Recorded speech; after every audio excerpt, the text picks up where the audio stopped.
जय हिंद प्यारे बच्चों।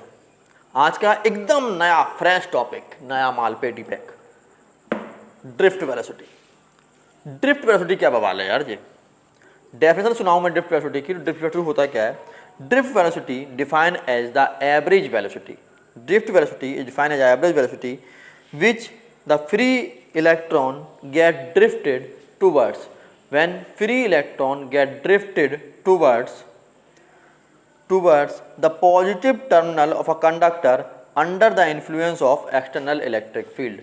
ड्रिफ्ट वेलोसिटी क्या है? ड्रिफ्ट वेलोसिटी एक वो वेलोसिटी है जिसमें कि कोई भी कंडक्टर के फ्री इलेक्ट्रॉन ड्रिफ्टेड होते हैं पॉजिटिव टर्मिनल की तरफ जब कोई एक्सटर्नल इलेक्ट्रिक फील्ड अप्लाई कर दी जाए। सर कितनी बड़ी कहानी सुना दी, समझ में कुछ नहीं आई। अब कहानी सुनो, एक छोटी सी कंडीशन, ड्रिफ्ट वेलोसिटी क्या है समझ में आ जाएगी। एक प्लेटफॉर्म है, उस प्लेटफॉर्म पर क्या होता है, कुछ लोग चद्दर उठा के सो रहे होते हैं, कुछ लोग बैठे होते हैं अपनी ट्रेन का इंतजार कर रहे होते हैं, और कुछ लोग इधर से उधर घूम रहे होते हैं प्लेटफॉर्म पर। ठीक है, कुछ बेचने वाले भी होते हैं और कुछ फालतू सोने वाले भी होते हैं वहाँ पर, जिनकी ट्रेन बहुत लेट में आएगी। इस तरह से होता है। ठीक है, समझना आप। जो इधर से कुछ लेटे हुए थे, सो रहे थे, वो अपने पॉजिटिव चार्ज हैं। ठीक है ना, पॉजिटिव आयन्स हैं। समझ में आ गया? जो सो रहे हैं वो कौन है? पॉजिटिव आयन है। और जो घूम रहे हैं इधर से उधर, जो ट्रेन का इंतजार कर रहे हैं कि ट्रेन आने वाली है इस प्लेटफॉर्म पर, वो हैं आपके फ्री इलेक्ट्रॉन्स। समझना, ट्रेन आने वाली थी, एकाएक अनाउंसमेंट होता है कि इस प्लेटफॉर्म पर आने वाली ट्रेन दूसरे प्लेटफॉर्म पर आ चुकी है। क्या होगा? जो फ्री इलेक्ट्रॉन, जो लोग उस ट्रेन का इंतजार कर रहे थे, क्या करेंगे? दौड़ लगाएंगे उस दूसरे प्लेटफॉर्म की जहां पर ट्रेन आ चुकी है। और जैसे ही दौड़ लगाएंगे, यानी क्या हुआ? बाहर का इन्फ्लुएंस, फ्री इलेक्ट्रॉन पहले जो घूम रहे थे वो क्या हो गए? इफेक्टेड, असर आ गए, इन्फ्लुएंस्ड हो गए। किससे? उस अनाउंसमेंट से। तो अनाउंसमेंट क्या हुआ? External influence. अब क्या हुआ? जैसे ही वो टूवर्ड्स दूसरे टर्मिनल की तरफ भागेंगे, दूसरे प्लेटफॉर्म की तरफ भागेंगे, तो क्या होगा? भागते समय उनकी टक्कर होगी। किनसे? जो लोग लेटे थे उनसे टक्कर होगी। आपस में तो दो लोग भाग रहे होंगे, उनमें आपस में टक्करें होंगी, होंगी कि नहीं होंगी? और उस टक्कर के बाद उनकी वेलोसिटी में कुछ चेंज आएगा। ऐसा नहीं है कि सब एक सीधा से भागेंगे बिना टक्कर के भागेंगे, टक्कर तो पक्का होनी है। और जो चेंज आएगा और फिर उन सबकी वेलोसिटी में कुछ चेंज होगी, सेम वेलोसिटी नहीं होगी। उस वेलोसिटी के बाद जो उन सबकी एवरेज वेलोसिटी हुई, वो वेलोसिटी क्या कहलाएगी? वो वेलोसिटी कहलाएगी आपकी ड्रिफ्ट वेलोसिटी। दोबारा समझना, अपने इलेक्ट्रॉन की तरफ से। ठीक है ना, एक वायर है, जरूरी नहीं वायर में अकेले इलेक्ट्रॉन है, वायर में पॉजिटिव चार्ज है और वायर एकदम डेंस रहता है यार, खोखला नहीं है वायर जिसमें कि आप इलेक्ट्रॉन आराम से मस्ती से घूम रहा हो। वायर इज ए सॉलिड, उसके अंदर फ्री इलेक्ट्रॉन्स घूम रहे हैं। आप सोचो सॉलिड के अंदर फ्री इलेक्ट्रॉन चल रहे हैं, तो पक्का ना पक्का कोई खाली जगह स्पेस नहीं है कि आराम से ट्रक लेके आप लहराते हुए निकल जाएंगे। जैसे ही इलेक्ट्रिक फील्ड अप्लाई करते हैं, क्या होता है? इलेक्ट्रॉन किसी एक तरफ की तरफ, डायरेक्शन की तरफ भागने लगते हैं। कहाँ भागेंगे? इलेक्ट्रॉन भागेंगे पॉजिटिव टर्मिनल की तरफ। भैया इलेक्ट्रॉन आ जाए नेगेटिव चार्ज पार्टिकल, तो इलेक्ट्रॉन पॉजिटिव टर्मिनल की तरफ भागेंगे तो क्या होगा? When electron moves towards positive terminal, जब इलेक्ट्रॉन पॉजिटिव टर्मिनल की तरफ भागे, they have collide with themselves, उनका खुद आपस में टक्कर होगी। और किसे टक्कर होगी? कुछ पॉजिटिव आयंस जो कि वायर के अंदर होंगे ऑलरेडी प्रेजेंट, वो कहाँ भाग रहे होंगे? वो भारी होंगे, क्योंकि पॉजिटिव आयन का साइज, वेट कितना होता है? 10⁻27 kg के 11 में पढ़ चुके हो। इलेक्ट्रॉन का वेट कितना होता है? 10⁻31 kg। तो उनकी स्पीड कम होगी और वो कहाँ भाग रहे होंगे? नेगेटिव की तरफ। अब आपके पास इलेक्ट्रॉन जो चल रहे हैं टुवर्ड्स पॉजिटिव एंड, उनकी कुछ ना कुछ वेलोसिटी है। उनकी एवरेज वेलोसिटी को हम क्या बोलते हैं? Drift velocity. अब तो बहुत अच्छी तरह समझ में आ गया, साइक बन गया। तो भैया क्या करना है? लाइक शेयर सब्सक्राइब तो अभी कर दो, मैं वेट कर लेता हूँ। कर दिया? चलो। यानी कि ड्रिफ्ट वेलोसिटी होता क्या है? Drift velocity define as a average velocity. Drift velocity, drift velocity define as average velocity, average velocity which जिसमें which free electron drifted, free electron drifted, freely electron drifted किधर, towards, किधर, towards positive terminal,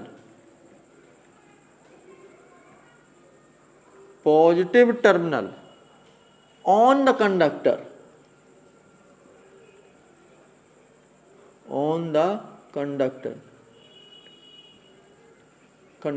कब, under the influence of,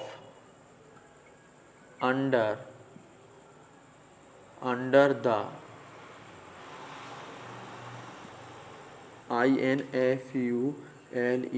influence, influence of external electric field,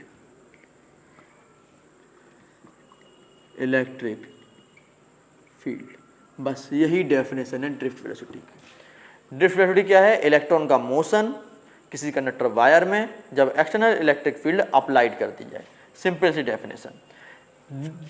drift velocity को हम denote करते हैं VD से, और ड्रिफ्ट वेलोसिटी कैसी क्वांटिटी है? एक वेक्टर क्वांटिटी है। वेक्टर क्वांटिटी के लिए क्या लगाते हैं हम लोग? एक एरो लगाते हैं, कहाँ पर? उस क्वांटिटी के ऊपर, ठीक है।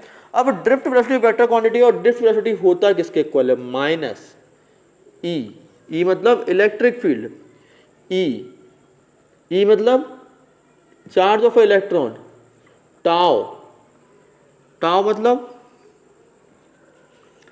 ई टाउ, सॉरी कुछ मत करो, मैं बाद में वेक्टर लगाऊंगा, ई पे लगाता हूँ, ई टाउ अपॉन एम, और एम किसका? Mass of electron. यानी कि drift velocity is a minus e for electric field, e for capital e equal to electric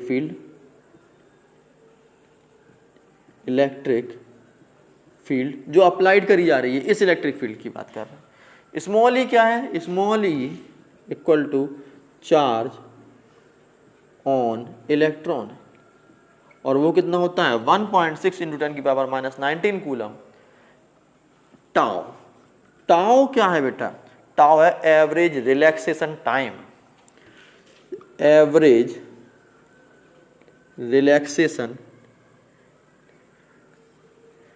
relaxation time. और एम क्या है? एम है आपका मास ऑफ इलेक्ट्रॉन, 9.1 इंटू 10 की पावर माइनस 31 kg। समझना भाई, drift velocity is equal to e tau upon m is a mass of electron. अब आते हैं एवरेज रिलैक्सेशन टाइम। टाउ क्या कहानी है? आप टाउ क्या बात है? टाउ क्या है समझना।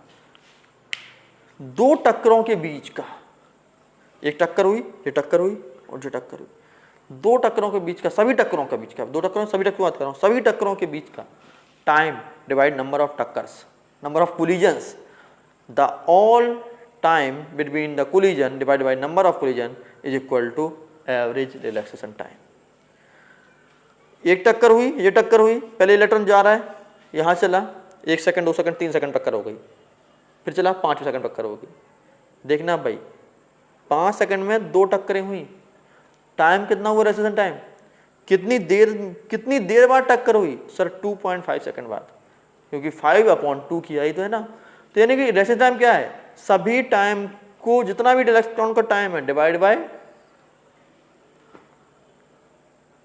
Number of collision is called average relaxation time. ठीक है ना।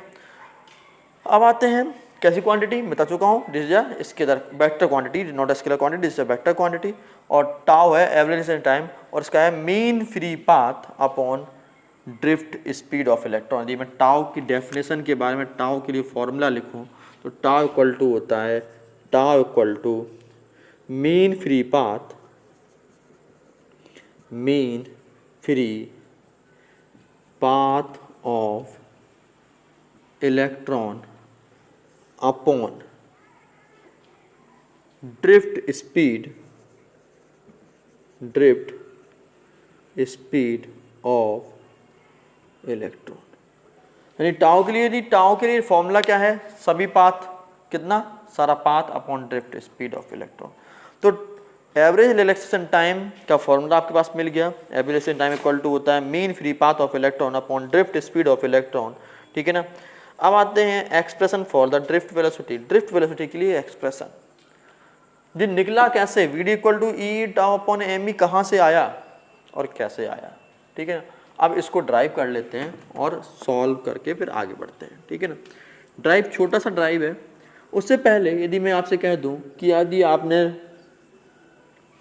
आयरन का गेट पकड़ा, जब मैं कहता हूँ यही मैंने बोर्ड पकड़ लिया और बोर्ड पर ये एल्युमिनियम का बना हुआ है, यदि मैं एल्युमिनियम पकड़ रहा हूँ तो मुझे इलेक्ट्रिक करंट लगना चाहिए क्योंकि उसमें फ्री इलेक्ट्रॉन है।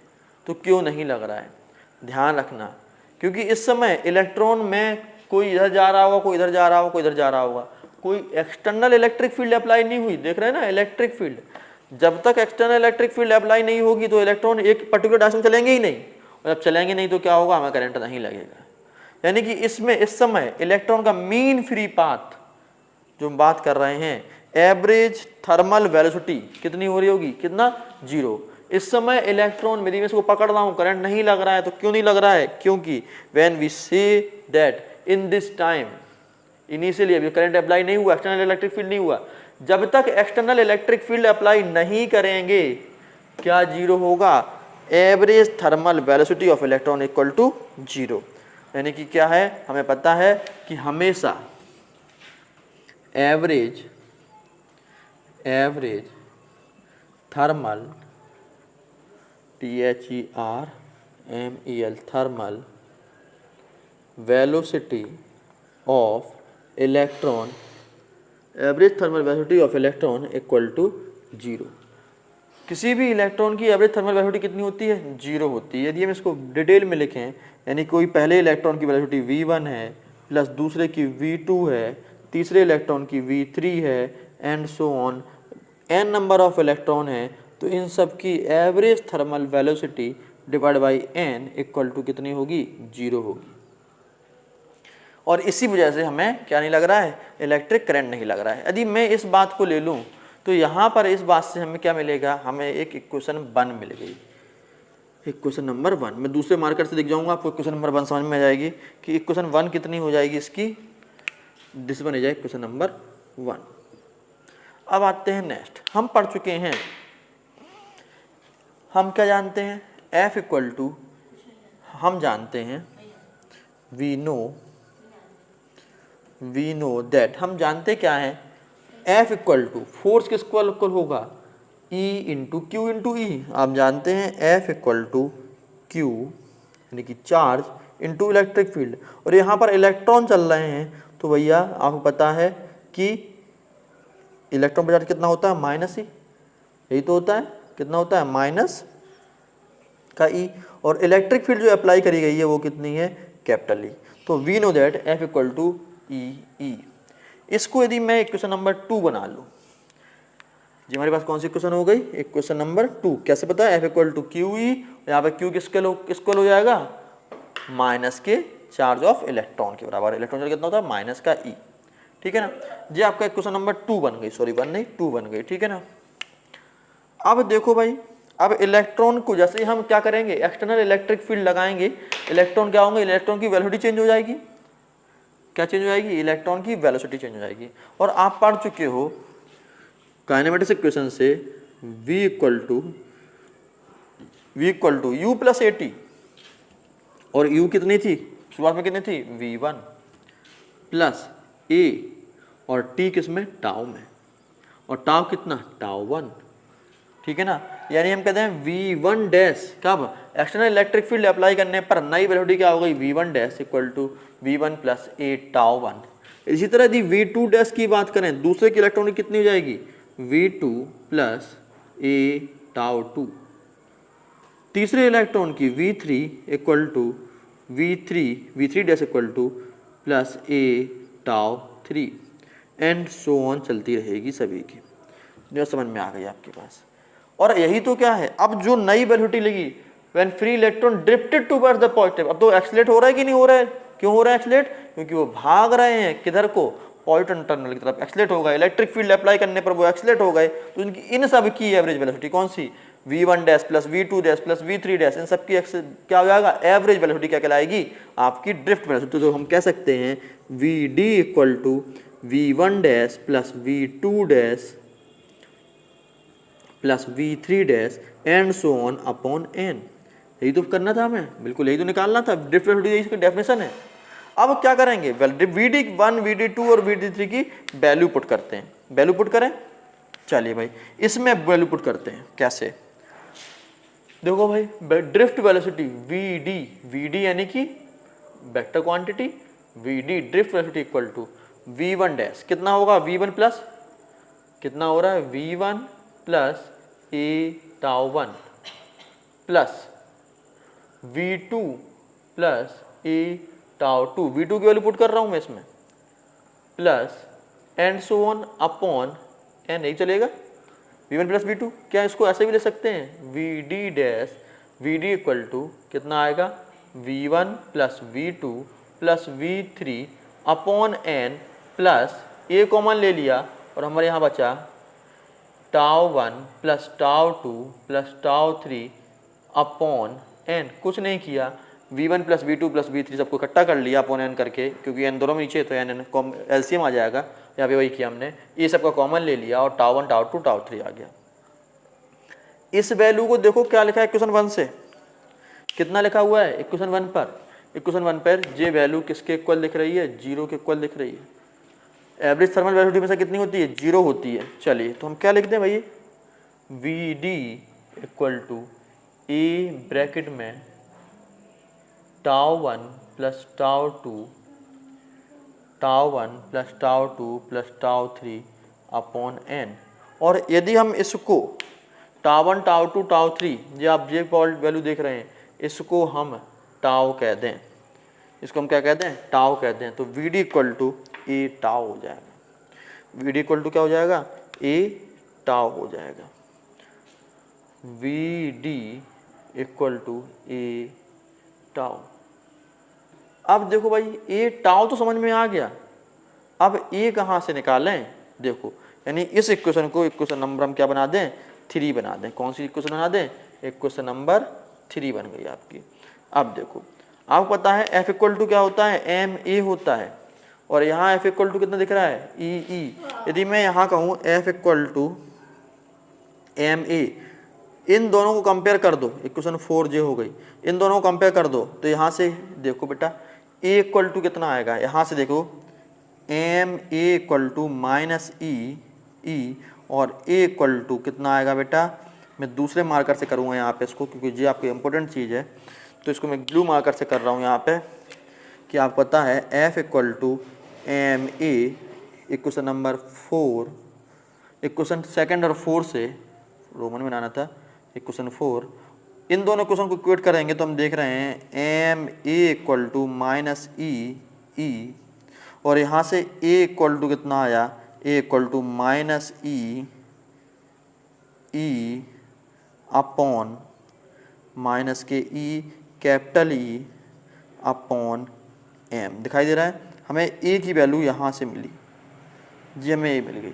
और इस वैल्यू को यदि मैं इक्वेशन 3 में पुट कर दूँ तो हमें vd निकल आएगा और अपना आंसर निकल आएगा। यानी यहाँ पर यदि हम पुट करें, इस वैल्यू को हम यहाँ पर पुट करें तो हम क्या देखते हैं? यहाँ पर हम देखते हैं vd इक्वल टू कितना लिखा है? a इक्वल टू लिखा हुआ है माइनस के ई अपॉन m, और टाउ तो यहीं से लिखा हुआ है, और यही तो मैं प्रूफ करना था। तो vd इक्वल टू कितना आ गया? माइनस के e tau upon m, hence proved. समझ में आ गया होगा। दोबारा थोड़ा सा रिपीट करते हैं। क्या है? Average thermal velocity v1 v2 v3 and vn equal to 0। हम जानते हैं f इक्वल टू क्या होगा? q इंटू ई। q की वैल्यू कितनी है? माइनस के ई इंटू ई। ई क्यों? क्योंकि एक्सटर्नल इलेक्ट्रिक फील्ड अप्लाई हो रही है। और हम जानते हैं f इक्वल टू एम है, तो यहाँ से a इक्वल टू आ गया minus e upon m. Done. हमें पता है काइनेमेटिक्स की फर्स्ट इक्वेशन से यदि एक्सीलरेटर होंगे तो क्या हो जाएगा? v dash equal to v1 a tau, v dash 2 equal to v2 plus a tau 2 और इन सबको हमने ऐड किया तो यही तो हमारी ड्रिफ्ट वेलोसिटी है। इस नई वेलोसिटी इनको सबका एवरेज ही ड्रिफ्ट वेलोसिटी कहलाता है। हमने वैल्यू लिख दी, इनकी वैल्यू पुट की और वैल्यू पुट करने के बाद हमने इनको यहाँ पर कैलकुलेट किया थोड़ा सा अपने हिसाब से इनको इक्वेट करने के लिए। तो यहाँ पर हमें निकल गया एवरेज थर्मल वेलोसिटी 0 निकल आई। ए टाउ आया, टाउ कैसे आया, टाउ क्योंकि सबका एवरेज टाउ होता है T1 plus T2 plus T3 upon n equal to tau और ए की वैल्यू हमने यहाँ से पुट कर दी तो हमें क्या मिला VD इक्वल टू ई ही टाउ अपॉन ME। आपके सिलेबस में इस बार ये आ सकता है, मुझे उम्मीद है। ठीक है, तो आप इसको दोबारा से अच्छी तरह तैयार करिए। ठीक है ना, ड्रिफ्ट वेलोसिटी को याद करिए और मिलते हैं हम नेक्स्ट वीडियो में नए टॉपिक के साथ में। तब तक के लिए वंदे मातरम, जय हिंद, गुड बाय।